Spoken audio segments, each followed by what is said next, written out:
Valdepeñas, por aquel entonces, año 1752 aproximadamente, tenía unos 1.400 habitantes.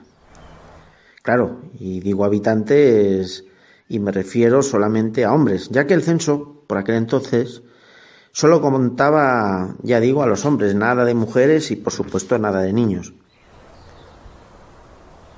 En aquel convulso siglo XVIII, como era lógico, todo giraba alrededor de la iglesia.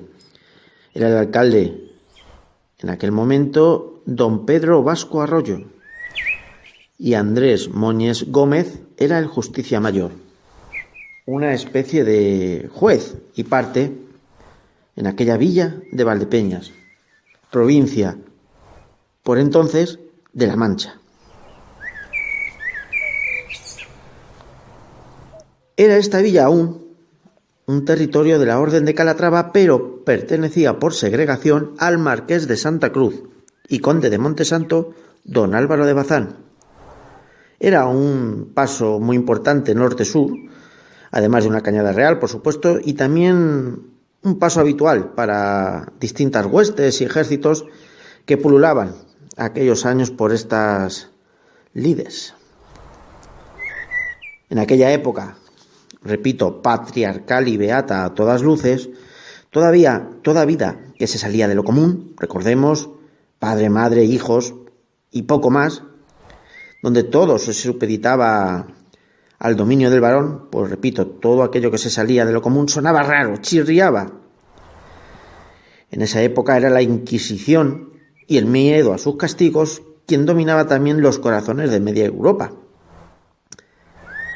Valdepeñas, por supuesto, como no podía ser menos, también tenía su propia cárcel de la Inquisición, en concreto, la cárcel del Santo Oficio, que estaba en el Molino de Vivar, demolido en 1908 para hacer los colegios hoy conocidos como salesianas. Valdepeñas, no podía ser menos, dejó al menos constancia en aquella época de 33 ajusticiados por herejes, acusados, entre otras cosas, de brujería, adulterio, prostitución, etc. Y es que no nos olvidemos que bajo pena de excomunión cualquier católico en aquel momento estaba obligado a denunciar a los herejes o a los que al menos se creía que frecuentaban las malas artes contrarias al catolicismo. Y sí, efectivamente, como todos podemos imaginar, la mayoría de estas denuncias no dejaban de ser falsas. Se basaban en la envidia, en la venganza, etc. La protagonista de nuestra historia se llamaba Josefa. Josefa Gómez Caminero, al igual que otras muchas viudas por aquella época, solteras también, que las distintas guerras dejaban, como es lógico, se tenían que buscar la vida preparando sus ungüentos, preparando sus potingues, preparando sus hechizos, algunas. ¿Por qué? Porque con ello conseguían pues sacar el cuello, poder seguir viviendo. Y algunas de ellas, pues la verdad es que eran tenidas muy en cuenta, y eran muy respetadas. Como decía, Josefa Gómez Caminero, aquella mañana de 1752, había salido temprano a recoger sus hierbas para preparar sus ungüentos y sus remedios. Y es que aquí en Valdepeñas, Josefa Gómez Caminero era una curandera y partera muy reputada en la localidad. Su ya avanzada edad de 35 años, en aquella época por supuesto, la hacía experta en muchos aspectos de la maternidad. Había realizado abortos, había ayudado en los partos y sobre todo también en lo relacionado con animales, ya que Josefa vivía en plena Sierra Prieta, una zona libre de pasto de la villa de Valdepeñas, donde ella pues tranquilamente podía ir, podía venir a su antojo y sin dar demasiadas explicaciones ni exponerse demasiado a los ojos ajenos ni a las críticas que recibía por ser mujer, sola e independiente.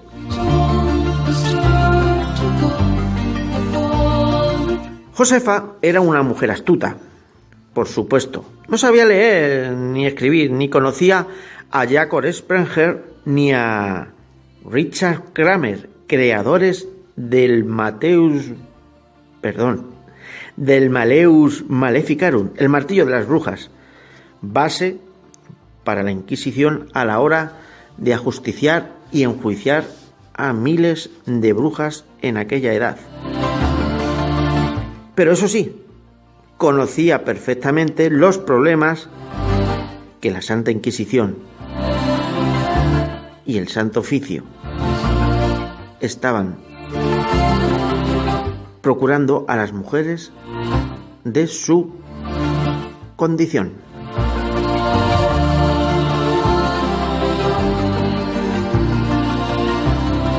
Como decía, esa mañana, durante su habitual paseo, encontró a Gregoria, hija de José Merendor.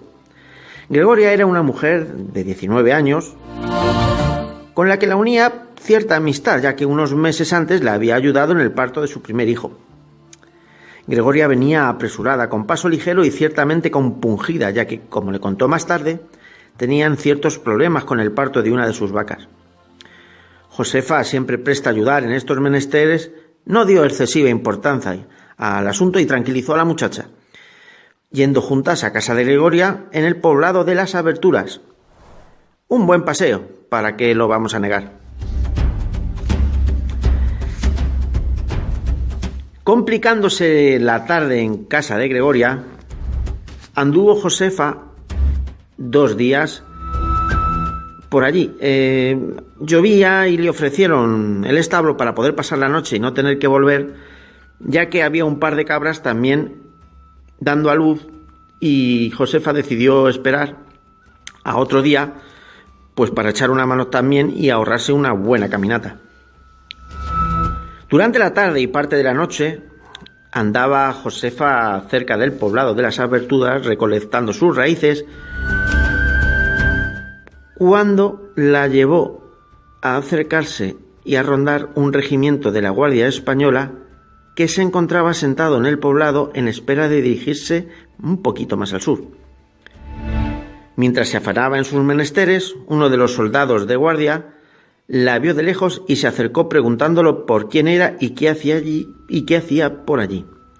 Josefa, sabiendo de su desparpajo y sabiéndose mayor en general, contestó con su habitual sorna y su habitual alegría. El soldado, más allá de reprimirla, rió con ella y, lejos de todas las miradas, pasaron un buen rato charlando. Al día siguiente, una vez terminado el trabajo en los establos de José y su hija Gregoria, estos le dieron a conocer a Josefa su pobre situación y su paupérrima economía. Pensó Josefa entonces en cómo podría cobrarse el encargo y decidió llevarse un cabritillo solamente y pedirle un favor a Gregoria que solamente ella conocería.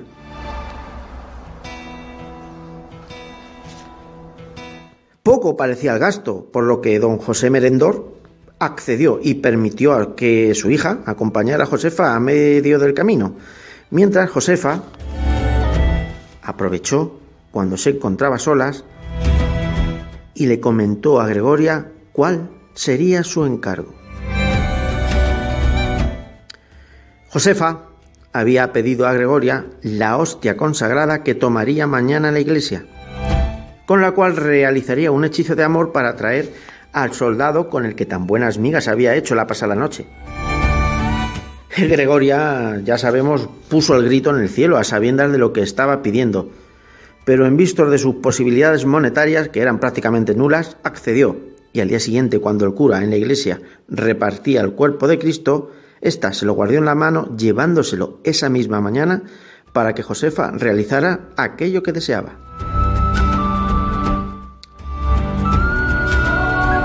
Aún así, intrigado, pues don José Merendor no dejaba de preguntarse cuál sería ese encargo, por lo que instigaba a su hija a que se lo dijera. Gregoria, pues presa del miedo, terminó confesando a su padre, que a su vez puso en conocimiento de Santo Oficio las malas artes de nuestra amiga Josefa, que no tuvo por más que reconocer los hechos y esperar juicio del Santo Oficio.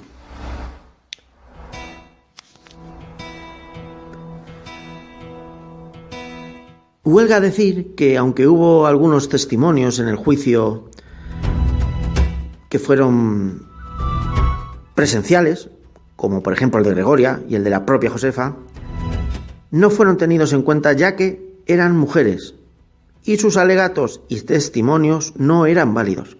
Mientras que, por ejemplo, sí tuvieron en cuenta los testimonios del padre de Gregoria, que aunque no eran presenciales, eran tenidos por buenos. Estos testimonios, como regla general, eran conseguidos mediante torturas, al menos los de las personas que eran juzgadas, por lo que se auguraba un final malísimo para Josefa. Aunque como las buenas historias no terminan de cerrarse de una forma definitiva, diremos que los documentos sobre este proceso se perdieron en el tiempo, lo que no nos ha terminado de permitir conocer cuál fue el final de Josefa Gómez Caminero.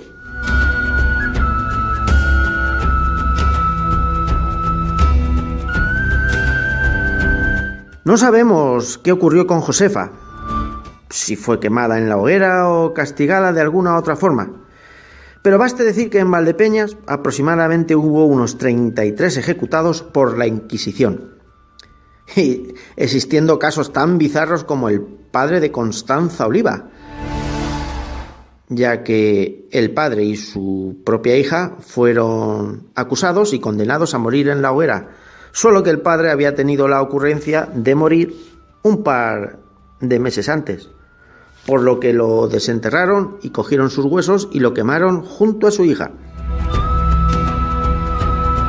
También está el caso de La Madera, una mujer que por infidelidad o prostitución, esta vez sí, no fue ajusticiada, sino que fue emplumada. Corría el año 1767.